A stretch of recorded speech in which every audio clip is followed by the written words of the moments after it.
اللہ مجھے الحمد لله نحمده ونستعينه ونستغفره ونؤمن به ونتوكل عليه ونعوذ بالله من شرور أنفسنا ومن سيئات أعمالنا من يهده الله فلا مضل له ومن يضلله فلا هادي له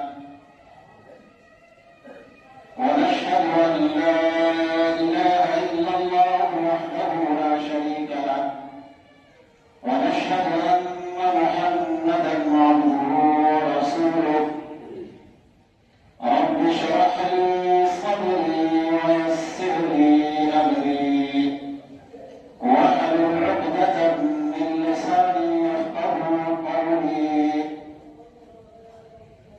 سبحانك لا علم لنا إلا ما علمتنا إنك أنت العليم الحكيم أما بعد فأعوذ بالله من الشيطان الرجيم بسم الله الرحمن الرحيم قل هل يستوي الذين يعلمون والذين لا يعلمون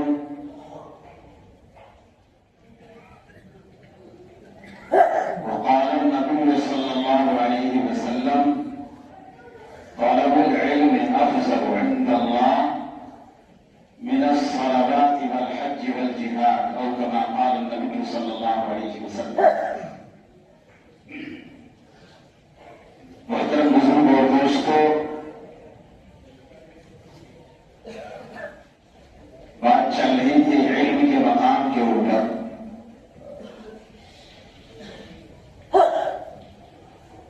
علم کی دولت کے اوپر بات چیت چل رہی تھی.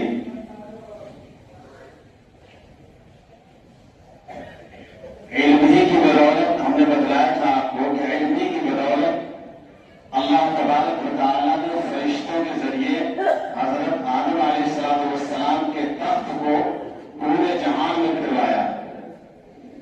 فرشتے پورے جہان میں لے کر کے پھر رہے تھے. علم ہی کی بدولت حضرت آدم علیہ السلام کو نورانی مخلوق یعنی فرشتے سجدہ کرنے کے لیے مجبور ہوئے. علم ہی کی خاطر سیدہ حضرت موسیٰ علیہ السلام کو حضرت خضر علیہ السلام کے پیچھے پیچھے چلنا پڑا.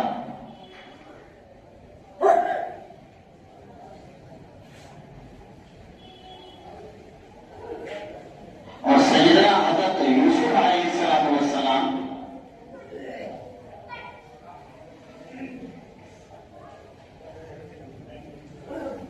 ان کے بھائی جو تھے ان کے بھائیوں کے حسد اور جلن میں کنویں میں ڈلوا دیا.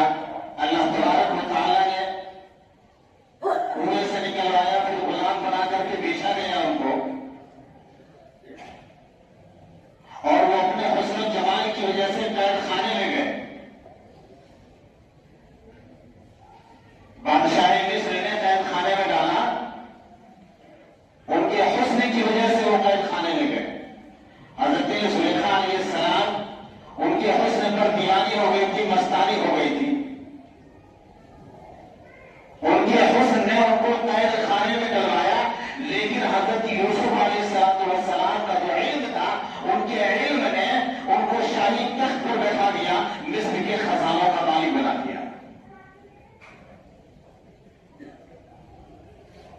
کہاں قید خانے میں ہے، جیل کے اندر ہے، وہ غلام ہے. لیکن اللہ تبارک و تعالیٰ نے کس کی بدولت؟ علم کی بدولت، علم کی وجہ سے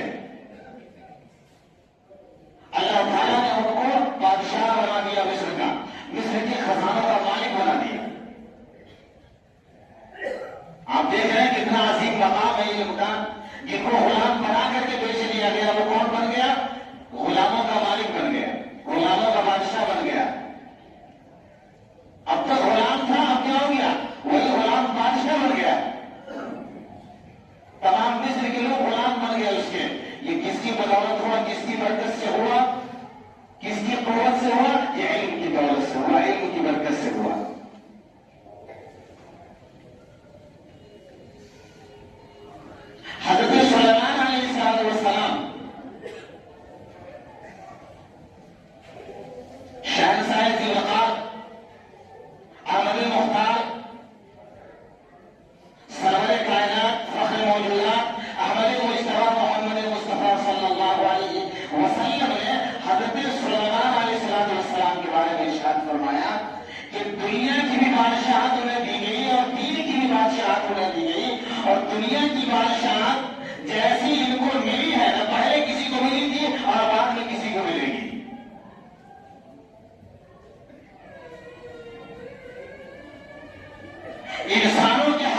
جناتوں کے حاکم، ہواؤں کے حاکم، پرندوں کے حاکم، درندوں کے حاکم، دریاؤں کے حاکم، صحراؤں کے حاکم، پوری دنیا کے حاکم، اور پوری دنیا پر یکساں ایک طریقے سے بالکل ہر چیز پر ان کو قوت دی گئی تھی اور حکومت دی گئی تھی.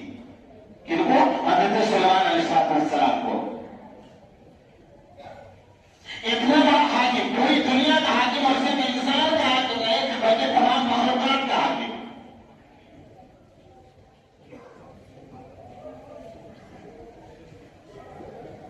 آپ سوچ سکتے ہیں دریا اور ہوا کا جو حاکم ہوگا وہ کتنا بڑا حاکم ہوگا اور کتنا بڑا بادشاہ ہوگا. وہ پوری دنیا اور دنیا کے اندر جتنی مخلوق، سب مخلوق کا حاکم کون؟ حضرت سلیمان علیہ السلام.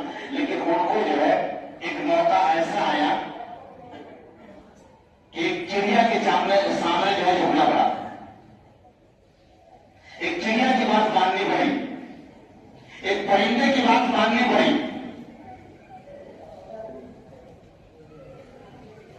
جبکہ وہ پرندے کے بھی حاکم ہے. حضرت سلیمان علیہ السلام کا تو پارلیمنٹ لگتا تھا، اور اس پارلیمنٹ میں بھی ممبران تھے جیسے ہمارے پارلیمنٹ میں ممبران ہوتے ہیں. اسمبلی میں الگ ممبر ہوتے ہیں، پارلیمنٹ میں الگ ممبر ہوتے ہیں. ہر جگہ ممبر جس کو ودھائک بولتے ہیں، ایم پی بولتے ہیں. ایسے ہی حضرت سلیمان علیہ السلام کو جو اڑن کھٹولا جو تخت تھا، ہوائی تخت جو تھا، وہی پارلیمنٹ کا ہوتا. اس پارلیمنٹ میں بھی اجلاس ہوا کرتا تھا. تو ایک مرتبہ اجلاس ہوا، جو اس اجلاس کے اس پارلیمنٹ کے ممبر تھے، وزیر تھے، منتری تھے، سب لوگ حاضر. ایک منتری حاضر نہیں ہے، اور وہ منتری کس کا ہے؟ چڑیا کا منتری ہے. وہ منتری ہے ہدہد، وہ حاضر نہیں تھا. اجلاس ہوا لیکن چڑیوں کا جو منتری تھا وہ حاضر نہیں تھا. وہ کون ہے؟ ہدہد چھوٹی سی چڑیا ہے، چھوٹا سا پرندہ ہے. قرآن نے کہا وَتَفَقَّدَ الطَّيْرَ فَقَالَ مَا لِيَ لَا أَرَى الْهُدْهُدَ أَمْ كَانَ مِنَ الْغَائِبِينَ. قرآن نے اس واقعے کو بیان کیا ہے. یہ کسی آدمی کا قصہ اور کہانی نہیں ہے، یہ بناوٹی قصہ نہیں ہے، قرآن کا قصہ ہے. قرآن نے یہ بات کہی ہے وَتَفَقَّدَ الطَّيْرَ فَقَالَ مَا لِيَ لَا أَرَى الْهُدْهُدَ أَمْ كَانَ مِنَ الْغَائِبِينَ. کہ چڑیوں کو کیا ہو گیا؟ ہدہد کو نہیں دیکھ رہا ہوں. ہدہد جو ہے کہاں گم ہو گیا ہے، کہاں غائب ہو گیا ہے، ہدہد کو میں نہیں پا رہا ہوں. یہ کون کہہ رہے ہیں؟ حضرت سلیمان علیہ السلام. بتایا کس نے؟ قرآن نے بتایا. کہ میں ہدہد کو نہیں دیکھ رہا ہوں. ہدہد کہاں ہے؟ کہاں غائب ہو گیا ہے وہ؟ اور سب غصے میں حضرت سلیمان علیہ السلام. اور کیا کہتے ہیں غصے کی حالت میں؟ لَأُعَذِّبَنَّهُ عَذَابًا شَدِيدًا أَوْ لَأَذْبَحَنَّهُ أَوْ لَيَأْتِيَنِّي بِسُلْطَانٍ مُّبِينٍ. کہ میں ہدہد کو دیکھ نہیں رہا ہوں، وہ غائب ہے. اگر وہ حاضر نہیں ہوا تو میں اس کو ضرور سخت سے سخت عذاب دوں گا. اور لَأَذْبَحَنَّهُ، یا اس کو پھر ذبح کر دوں گا. اور لَيَأْتِيَنِّي بِسُلْطَانٍ مُّبِينٍ. یا پھر تیسری شکل یہ ہوگی، حاکم ہے، پوری دنیا کا حاکم. ایک نافرمانی ہوئی ہدہد چڑیا سے کہ بغیر ان کی اجازت کے وہ مجلس سے غائب ہو گیا، کہیں چلا گیا. صرف اجازت نہیں لیا تھا. اجازت لے کر کے جاتا تو کوئی بات نہیں تھی. اجازت نہیں لیا تھا تو غائب ہے مجلس سے. ظاہر سی بات ہے، بادشاہ ہے، حاکم ہے، پوری دنیا کا حاکم ہے. وہ سب آئے ہیں کہ میری اجازت کے بغیر کہاں چلا گیا ہدہد. اسی غصے میں وہ کہتے ہیں لَأُعَذِّبَنَّهُ عَذَابًا شَدِيدًا، سخت عذاب دوں گا ہدہد کو، یا پھر ذبح کر دوں گا. اور لَأَذْبَحَنَّهُ اور لَيَأْتِيَنِّي بِسُلْطَانٍ مُّبِينٍ. تیسری بات جو ہے، تیسری بات سے ہمیں نصیحت حاصل کرنی ہے. آج دنیا کے حاکموں پر نظر دوڑائیے، ذرا سی اس کے بعد اس کی فرما برداری کے خلاف کوئی بات ہو گئی، ذرا سا حاکم کے خلاف، ذرا سا حکومت کے خلاف آپ نے کوئی بات کہہ دی، کوئی آواز اٹھا دی حکومت کے اوپر، آپ نے انگلی اٹھا دی، کسی پر پتھر پھینک دیا، کسی کو کچھ کہہ دیا، ذرا سی آپ کی بات حکومت کے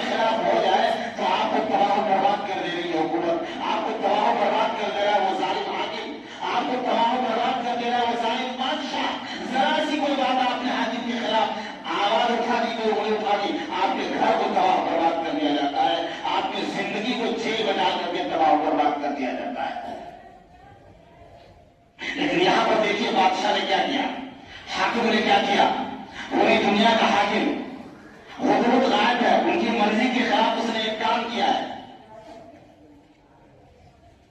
ان کی اجازت کے بغیر وہ کہیں چلا گیا ہے۔ بادشاہ کیا کر رہا ہے؟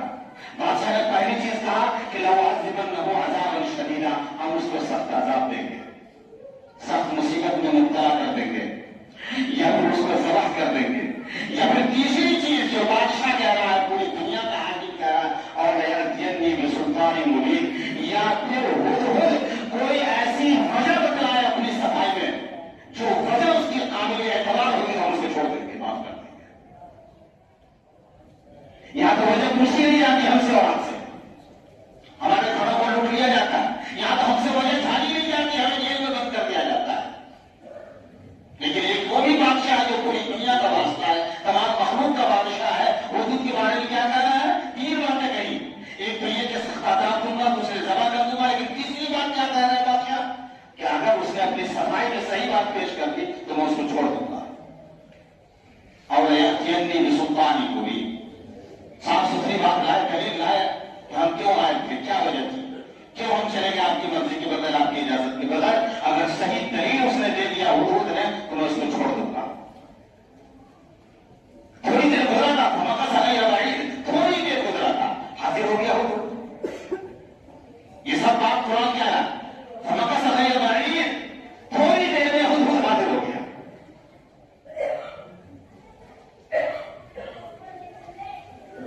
اور حدود ہے، یہ بات ہم کیوں کہہ رہے ہیں؟ علم کی خاطر، علم کی وجہ سے، علم کی وجہ سے بڑوں کو جھکنا پڑتا ہے، علم کا مقام اتنا اونچا ہے۔ اب آپ کے سامنے بات آئے گی کہ حضرت سلیمان علیہ السلام ایک معمولی چڑیا کی بات ماننے پر مجبور ہوں گے۔ چڑیا کیا خبر لے کر کے آیا؟ کہا کہ ہم ایسی خبر لے کر کے آئے ہیں جس کا علم آپ کو بھی نہیں ہے، جس خبر کے بارے میں آپ کو بھی پتا نہیں ہے، ایسا علم لے کر کے آئے ہیں، ہم ایسی خبر لے کر کے آئے ہیں، ایسی بات ہم معلوم کر کے آئے جس کے بارے میں آپ کو علم نہیں ہے۔ اور کیا بات ہے بھائی؟ وہ جو کہتا ہے کہ میں قوم سبا کو دیکھ کر کے آیا ہوں، ایک قوم ہے سبا جس کے بارے میں آپ کو پتا نہیں ہے، وہ قوم آپ کی پوجا کرتی ہے، اور اس قوم کی بادشاہ ایک ملکہ ہے، ملکہ بلقیس، جس کا تخت بہت بڑا ہے، جس کا عرش بہت بڑا ہے، جس کی کرسی بہت بڑی ہے۔ وَلَهَا عَرْشٌ عَظِيمٌ إِنِّي وَجَدتُّ امْرَأَةً تَمْلِكُهُمْ وَأُوتِيَتْ لَهَا مِن كُلِّ شَيْءٍ وَلَهَا عَرْشٌ عَظِيمٌ۔ وہاں کی آیت ہے جس کے اندر جو ہے وہ حدود کہہ رہا ہے کہ اس قوم کی جو بادشاہ ہے وہ ملکہ بلقیس ہے، اور ان کا جو تخت عرش ہے، کرسی ہے، وہ بہت بڑا ہے۔